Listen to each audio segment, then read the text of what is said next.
امام حسین رضی اللہ تعالیٰ عنہ کی شخصیت کی مختلف جہتیں ہیں، آپ کی سیرت پاک کے مختلف عنوانات ہیں۔ آپ کا جو فلسفہ ہے اور آپ کا جو اقدام ہے اور آپ کا جو میدان سجانا ہے وہ بہت ساری گہرائیاں اپنے دامن میں رکھتا ہے، اور امام علی مقام رضی اللہ تعالیٰ عنہ کی فکر کھڑا ہونے کی فکر ہے، مضبوط ہونے کی سوچ ہے، نظریاتی زندگی گزارنا اور نظریاتی سرحدوں کا محافظ بننا، یہ امام حسین کا پیغام ہے۔ ہمارے ماحول میں اس طرح ہوتا ہے کہ کچھ لوگ ایسے ہوتے ہیں جو سوسائٹی میں اپنے آپ کو قانون سے ماوراء سمجھنے لگتے ہیں۔ ان کا یہ مزاج بن جاتا ہے کہ ہم چونکہ ایک بہت بڑی شخصیت ہیں، ہم چونکہ وی آئی پی پرسنالٹی ہیں، اور ہمارے ڈھیروں اور ہزاروں اور لاکھوں میں جاننے پہچاننے اور محبت کرنے والے ہیں، لہٰذا شاید ہمیں کسی قانون اور کسی زاویے کا پابند نہیں ہونا چاہیے۔ تو یہ سوچ بڑی خطرناک ہوتی ہے۔ معاشرے میں ایک آدمی بھی جرم کر کے جب بچ جاتا ہے یا اپنے آپ کو بچانے میں کامیاب ہو جاتا ہے، اس کا اثر پوری سوسائٹی پہ پڑتا ہے، اس کے نتائج بڑے خوفناک نکلتے ہیں۔ ایک چور کے بچ جانے سے پورا شہر غیر محفوظ ہو جاتا ہے۔ آپ نے ایک قاتل کو کھلی چھٹی دے دی، اس کا مطلب یہ ہے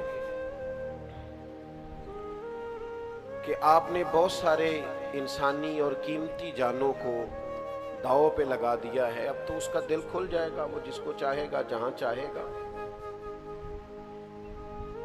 تو نتیجہ یہ نکلتا ہے کہ اگر قانون کی پاسداری نہ کی جائے، کچھ لوگ اس سے ماوراء ہو جاتے ہیں۔ یہ جو سوچ ہوتی ہے نا بادشاہوں کی سوچ، ان کا خیال ہوتا ہے کہ ہم کسی قاعدے کے پابند نہیں ہیں۔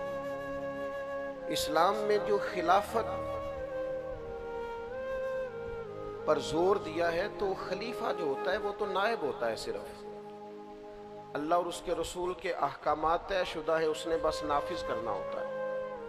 اس لیے مسلمانوں کے ہاں بادشاہ نہیں ہوتے، مسلمانوں کے ہاں امیر ہوتے ہیں، خلیفہ ہوتے ہیں، جو صرف اس نظام کو نافذ کرتے ہیں۔ امام علی مقام سیدنا امام حسین رضی اللہ تعالیٰ عنہ جب میدان میں نکلتے ہیں تو امام حسین رضی اللہ تعالیٰ عنہ فرماتے ہیں کہ میں ان لوگوں کے خلاف نکلا ہوں جنہوں نے حدود اللہ کو توڑا ہے، جو اللہ کی حرام کردہ کو حلال کہتے ہیں۔ میں ایسے لوگوں کے خلاف برسر پیکار ہوں جو حدود کے قیام میں رکاوٹ ہیں، جو اپنے آپ کو ماوراء سمجھتے ہیں۔ تو امام علی مقام رضی اللہ تعالیٰ عنہ نے مضبوط اور بھرپور جد و جہد کی۔ ایک ہوتا ہے کسی شخص کے گھر کی دیوار گرانا، اس کی حکومت گرانا، اس کے محل کو گرانا۔ ایک ہوتا ہے کسی کی سوچ کو اور اس کے نظریے کو دفن کرنا۔ امام علی مقام رضی اللہ تعالیٰ عنہ کا کمال یہ ہے کہ امام حسین نے یزید کو اور اس کے نظریے کو دفن کر دیا۔ قانون کی بالادستی، خلافت کا قیام اور چھوٹے بڑے کی تفریق ختم کر کے شریعت کے دائرے میں لانا، سب کو حدود کا پابند کرنا، اس کو امام علی مقام رضی اللہ تعالیٰ عنہ نے عملی جامہ پہنایا اور نظریاتی سرحدوں کو ہمیشہ کے لیے مضبوط کر دیا۔ قرآن مجید میں اللہ تعالیٰ نے اس بات کا بیان فرمایا یا ایھا الذین آمنوا کونوا قوامین بالقسط، اے ایمان والو انصاف کے لیے کھڑے ہو جاؤ، شہداء للہ، لیکن یہ گواہیاں تم نے اللہ کے لیے دینی ہے، تم نے سٹینڈ لینا ہے، یہ جو تم نے انصاف کے لیے کھڑے ہونا ہے یہ اللہ کی رضا کے لیے تم نے کھڑے ہونا ہے۔ اور تم کھڑے ہو جاؤ، تم سٹینڈ لے جاؤ، تم مضبوط ہو جاؤ، تم ڈٹ جاؤ اللہ کی رضا کے لیے، اور جو طرز ہمیں اللہ کا قرآن دیتا ہے وہ طرز بڑی انوکھی ہے. فرمایا ڈٹ جاؤ. وَلَوْ عَلَىٰ أَنفُسِكُمْ, اگرچہ اس میں تمہاری اپنی جان کا نقصان ہی کیوں نہ ہو, تمہیں خود ہی قانون کے دائرے میں کیوں نہ آنا پڑے, تمہیں اپنے آپ کو قانون کے حوالے کیوں نہ کرنا پڑے, اپنی ذات پر حدود کا تمہیں تعین لاگو کیوں نہ کرنی پڑے, لیکن تم ڈٹ جاؤ, اللہ کے لیے کھڑے ہو جاؤ, قانون کی پابندی کرو. اَوِلْ وَالِدَيْنِ وَالْأَقْرَبِينَ, اگرچہ اس رستے میں, حق کے رستے میں تمہارے والدین آئیں یا قریبی رشتہ دار آئیں, پھر تم نے کھڑے ہو جانا ہے. پھر تم نے اپنی ذات کو نہیں دیکھنا, اپنی قرابت کو نہیں دیکھنا, اپنے والدین کو نہیں دیکھنا. حق کے لیے, انصاف کے رستے میں اللہ کی رضا کے لیے کھڑے ہو جاؤ. پھر ارشاد فرما اِن یکن غنیا او فقیر, فرمایا اگرچہ اس رستے میں کوئی غنی آئے, او فقیرہ, یا کوئی فقیر آئے, کسی مالدار کو نہیں دیکھنا کہ اس پر حد آ رہی ہے تو اس کے پیسوں کے روب کے نیچے آ جانا, اور کسی غریب کو دیکھ کر ترس بھی نہیں کھانا کہ میں فیصلہ کرنے لگا ہوں تو چلو تمہارا بندہ ہے, غریب آدمی ہے, میں تجھے چھوڑ دیتا ہوں. یہ کام نہ کرنا. جب حد کی باری آئے تو امیر آئے یا غریب آئے, قانون سب کے لیے برابر ہے. اور اگلے لفظ جو قرآن مجید نے بیان فرمائے وہ سمجھنے والے ہیں. فرمایا فَاللَّهُ أَوْلَىٰ بِهِمَا, تم خیر خواہ نہ بنو, اللہ تم سب سے بڑھ کے ان کا خیر خواہ ہے. امیروں کا بھی اور غریبوں کا بھی رب خیر خواہ ہے, تم قانون کی پابندی کراؤ. تم نہ خیر خواہ بنو, اللہ تبارک و تعالیٰ تم سب سے بڑھ کر ان پر اختیار رکھتا ہے. اللہ تعالیٰ ان کی خیر خواہی فرمائے گا. خواہشات نفس کی پیروی نہ کرو, ان تعدلوا, کہ تم عدل ہی نہ کر سکو. اپنی خواہشات نفس کے پیچھے اس طرح نہ لگو کہ عدل کا رستہ چھوڑ جاؤ. چھوڑ دو اپنی خواہشات کو اور انصاف قائم کرو اس رستے میں. چاہے تمہاری اپنی جان آئے, ماں باپ آئیں, رشتہ دار آئیں, امیر آئیں, غریب آئیں, انصاف کے لیے کھڑے ہو جاؤ. ہم چونکہ زیادہ تر لوگ دیہاتی مزاج سے تعلق رکھتے ہیں, قرآن مجید کی اس آیت کو سامنے رکھیے کہ انصاف کے ساتھ کھڑا ہونا ہے, حق کے لیے کھڑے ہونا ہے. اس میں چاہے اپنی ذات ہی کیوں نہ آئے, پھر اس کو پیش کرنا. حضرت عمر فاروق رضی اللہ تعالیٰ عنہ نے ایک بہت بڑا جملہ ارشاد فرمایا. آپ فرمانے لگے میں نے اپنے نبی پاک صلی اللہ تعالیٰ علیہ وسلم کو قصاص کے لیے اپنے آپ کو پیش کرتے ہوئے دیکھا ہے. حضور نے اپنے آپ کو قانون کے سامنے پیش کیا. صفے سیدھی کراتے ایک صحابی کو درہ لگ گیا یا نیزہ لگ گیا تو حضور علیہ السلام نے اپنے بدن نور سے کپڑا ہٹا دیا. فرمایا آؤ تم بدلہ لے سکتے ہو, تمہیں تکلیف ہوئی ہے. تو حضرت عمر فرماتے ہیں اگر مدینے والے محبوب اپنے آپ کو قصاص کے لیے پیش کر سکتے ہیں تو پھر باقی کون ہے جو اپنے آپ کو ماورا سمجھتا ہے؟ پھر وہ کون ہے جو کہتا ہے مجھ پہ نافذ نہیں ہو سکتا, میرے اوپر آپ حکم نہیں چلا سکتے؟ سب سے پہلے تو اپنی ذات سے شروع کرنا ہوگا. نبی پاک علیہ السلام نے خود ارشاد فرمایا اگر میری وجہ سے کسی کو تکلیف پہنچی ہو تو میں حاضر ہوں, بدلہ لے سکتا ہے. اگر حضور اپنے آپ کو پیش کرتے ہیں تو ہمہ چما کس کھاتے میں؟ ہمارے ہاں وہ جو فکری تضاد ہے, مطلب ہم یہ چاہ رہے ہیں پوری دنیا پہ دین نافذ ہو جائے, لیکن کہیں نفس کی خواہش یہ کہتی ہے کل دنیا پہ ہو, میرے اوپر نہ ہو. تو معاذ اللہ آپ اپنے آپ سے پہلے سوال تو کر لیں, آپ اس کٹہرے میں آنے کو تیار ہیں؟ میں اس بڑے مجمع میں بڑے درد کے ساتھ ایک بات کہتا ہوں, اللہ مجھے معاف فرمائے اگر کہیں میری طبیعت میں کسی قسم کا کوئی تصنع ہو. میں نے بہت پہلے کہا تھا کہ بہت بڑی گدیوں کے وارث پیر نہیں چاہتے کہ ملک میں دین نافذ ہو جائے, نہیں چاہتے, اس لیے انہیں کٹہرے میں آنا پڑے گا, انہیں اپنی اربوں خربوں کی جائیداد کا حساب دینا پڑے گا. وہ جو الگ سے ایک سلطنت قائم کیے ہوئے ہیں وہ سلطنت ٹوٹ جائے. ہمارا مزاج نہیں ہے بھائی, ہم تھوڑا سا ہٹ کے جینا چاہتے ہیں. ہم سفارشی کارڈ اپنی جیبوں میں رکھتے ہیں, ہم اپنی گاڑیوں کے پیچھے لکھوائے پھرتے ہیں میں فلاں صاحب ہوتا ہوں, میں فلاں صاحب ہوتا ہوں, میرا فلاں نام ہے. میری موٹر سائیکل کے پیچھے لکھا ہوا ہوتا ہے میرا فلاں علاقے سے تعلق ہے. آپ کوئی الگ مخلوق ہے؟ آپ نے جو موٹر بائیک کے پیچھے اور گاڑی کے پیچھے لکھوا لیا ہے اور آپ نے جو جھنڈا بلند کر لیا اپنی گاڑی پر اور ایک آپ نے